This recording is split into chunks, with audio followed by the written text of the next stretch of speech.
যশোরে আর্সেনিক প্রবণ এলাকায় নিরাপদ ধান উৎপাদন করে সফল হয়েছে জাপানের একটি সংস্থা। কৃষি বিভাগের সহায়তায় এই সাফল্য এসেছে যশোরের চৌগাছা উপজেলায়। বিশেষজ্ঞদের দাবি এটি হতে পারে নিরাপদ খাদ্য উৎপাদনের এক নতুন দিগন্ত। যশোর থেকে বুলবুল শহীদ খান হিমেলের তথ্যচিত্রে ডেস্ক রিপোর্ট।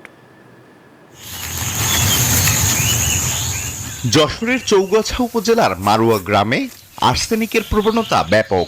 সেখানে পরীক্ষামূলকভাবে আর্সেনিক মুক্ত ধান চাষ করে সফল হয়েছে জাপানের একটি সংস্থা। এই গবেষণায় তাদের সহায়তা করেছে বাংলাদেশ ধান গবেষণা ইনস্টিটিউট, পারমাণবিক কৃষি ইনস্টিটিউট এবং জাতীয় কৃষি খাদ্য গবেষণা সংস্থা। আমরা 3 দিন পানি দিয়ে মাটি ভিজিয়ে রাখবো এবং 4 দিন শুকাবো। 3 দিন 4 দিন, তাহলে 7 দিন। এর নাম হলো 3F4D। এইভাবে যদি আমরা 6 সপ্তাহ আমরা পরিচালনা করি, তাহলে দেখা যায় যে ধানের দানায় আর্সেনিকের পরিমাণ কিন্তু সিগনিফিকেন্টলি কমে যায়। আর্সেনিক প্রবণ এলাকায় ধানের শীষ বের হওয়ার 3 সপ্তাহ আগে এবং শীষ বের হওয়ার 4 সপ্তাহ পরে তাদের উদ্ভাবিত কৌশল ও প্রযুক্তি ব্যবহার করেছেন গবেষকরা। If we want to reduce the arsenic in rice grain, we have to reduce the dissolved arsenic in soil. উদ্ভাবিত এই পদ্ধতিতে মাটিতে যে আর্সেনিক রয়েছে তা পানির মাধ্যমে উপরে উঠতে পারে না। পরীক্ষায় দেখা গেছে এই পদ্ধতিতে উৎপাদিত ধানে আর্সেনিকের মাত্রা 0.2%, যা স্বাস্থ্য ঝুঁকি সীমার অনেক নিচে।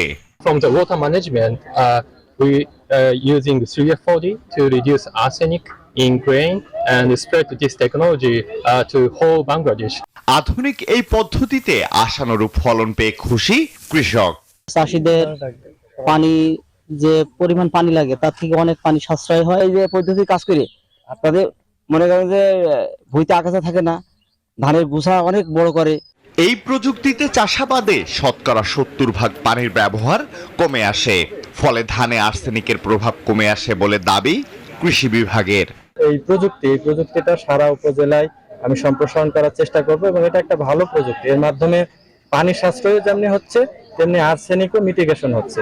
এই উপজেলায় 2008 থেকে 2019 সাল পর্যন্ত আর্সেনিকোসিসে আক্রান্ত হয়েছেন 98 জন।